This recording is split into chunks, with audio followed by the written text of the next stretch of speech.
আসসালামু আলাইকুম, কেমন আছেন সবাই? আশা করি ভালো আছেন। আজকের টপিক হলো খবুজ।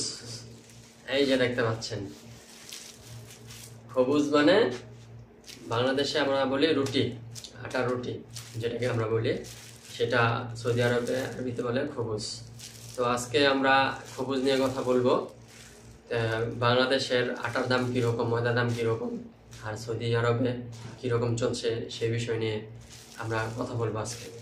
তো আমার এখানে একটা দেখতে পাচ্ছেন, এই যে খবুজ এক প্যাকেট। এই খবুজটার দাম হলো মাত্র 1 রিয়াল। এখানে 1 রিয়ালে খবুজ পাওয়া যাচ্ছে। আপনাদের আমি খুলে দেখাই।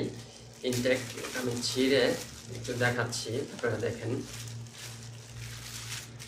এই যে সরি, দেখতে পাচ্ছেন 1 2 3 4 5 6, এই যে দেখতে পাচ্ছেন, ছয়টা খবুজ মানে 6টা রুটি, মাত্র 1 রিয়াল।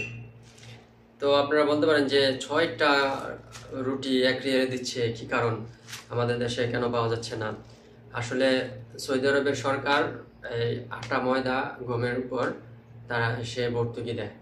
ভর্তুকি দেওয়ার কারণ কি? কারণ এখানে অনেক যারা গরিব আছে, যারা টাকার অভাবে ভালো খেতে পারে না, বা অনেক আছে বাইরে থেকে আইসা কাজ কাম নাই, এরকম আছে যারা না খেয়ে থাকে, তাদের ক্ষেত্রে তাদের জন্য যেন সহজ হয়, সেই সেই কারণে সৌদি আরবের সরকার এই কাজটা করেছে।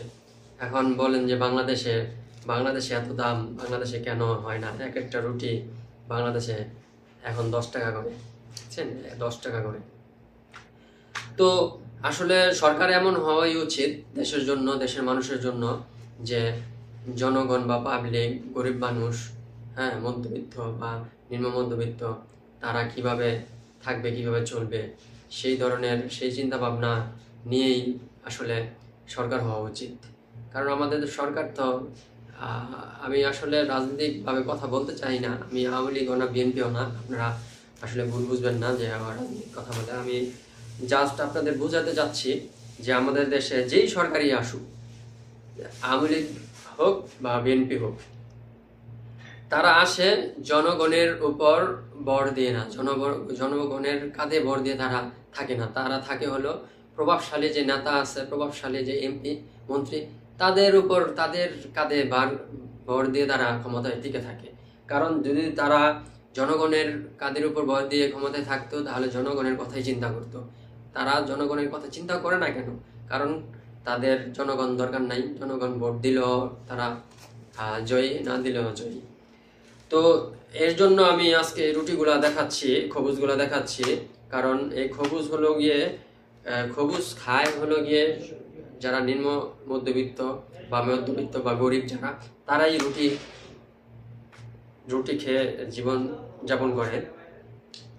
তো আমি আসলে রুটি বলবেন যে আসলে রুটি কেমন? রুটি খুবই সুস্বাদু, এখানকার রুটি খুবই ভালো। তো আজকের বিষয় আমি বলতে চাচ্ছি যে অন্তত বাংলাদেশ সরকারের আটা, চাল, ডাল, তেল, যেগুলো নিত্য প্রয়োজনীয় জিনিস, যারা গরিব মানুষ আছে, মধ্যবিত্ত মানুষ আছে আমাদের মতো, তারা যেন তাদের ক্রয় ক্ষমতার মধ্যে থাকে, সেটা যেন আমাদের দেশের সরকার করে এবং বাস্তবায়ন করে, সেটাই আমাদের আসলে চাওয়া। তো সৌদি আরবে আসলে এত বড় দেশ, এত বড় মানুষ, এতগুলা মানুষ, ম্যাক্সিমাম হলো বাহির থেকে আসা, সেই কারণে তারপরেও দেখেন বাহিরের মানুষ আসে, তার জন্য বাহিরের মানুষের জন্য সৌদি সরকার কত সুন্দর ব্যবস্থা রাখছে। অল্প টাকায় মাত্র, এখানে আপনারা জেনে অবাক হবেন, এখানে আটা ময়দা মাত্র সম্ভবত 50 পয়সা করে কেজি পড়ে, ঠিক আছে? 20-25 টাকা হলে বড় বস্তা পাওয়া যায় এখানে আটা। তো আমি আশা করি বাংলাদেশের জনগণ এই বিষয়টা নিয়ে একটু দেখবেন। আর দেখবেন বলতে, তারা বাংলাদেশের জনগণ যদি সচেতন হয়, হ্যাঁ, সরকারের প্রতি আহ্বান জানায় সাধারণ মানুষ, অবশ্যই সরকার তা দেখতে বাধ্য হবে এবং এই ভিডিওটা বেশি বেশি শেয়ার করে দিবেন যাতে সবার নজর কাড়ে এবং এই আমাদের অন্তত আটার দামটা হলেও যাতে একটু নাগালের ভিতর আসে। তো আজকে বেশি লং করব না, এই পর্যন্তই। সবাই ভালো থাকবেন। খোদা হাফেজ। আসসালামু আলাইকুম।